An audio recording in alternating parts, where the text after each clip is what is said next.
Positive Day Delivers, this is Dr. Gigi Sunga from I Can Change Project.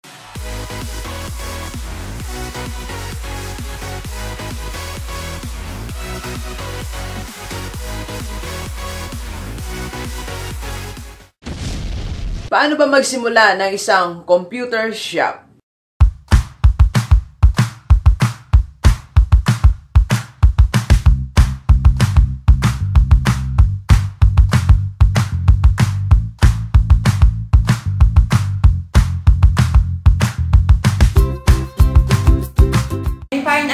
Our family owns another business which is computer shops.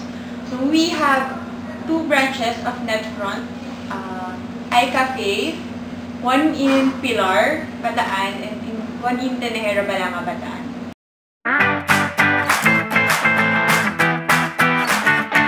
So tips para sa gusto magtayo ng computer business, since yung brother ko mahilig talaga siya sa computer, and sa pag-install ng mga programs, games.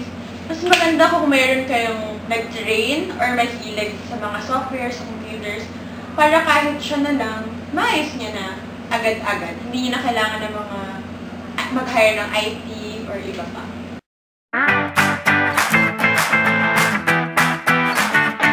So, yung first computer shop namin, we started 18 units. So, meron kami, ang starting namin, yung mga 600,000 nung nag-start kami. Ngayon, meron na kaming 32 units ng computers. So, meron din kaming printing services, Xerox, or photocopy, business, ano ba. Meron din, sa loob ng computer shop, meron din kaming mini store, mini grocery.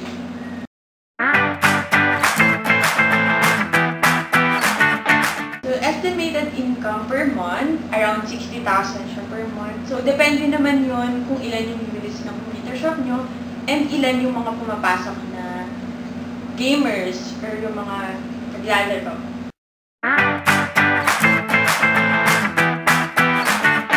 So, sa computer shop namin, which is merong 32 units ng computer, merong dalawang inverter na aircon. So, laging problema din yung aircon, so kailangan i-maintain yun.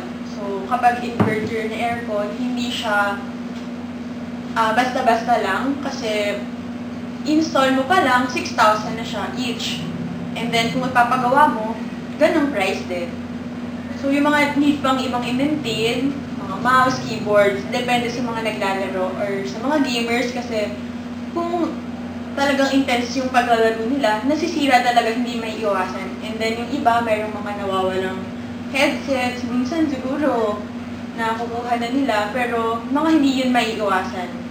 Kung gusto nyo maglagay na lang kayo ng mga CCTV cameras para ma-monitor nyo kung ano yung nawawala at nangyayari sa loob ng computer shop. Thank you very much, Delivers. Enjoy the rest of the day and let's go, let's go!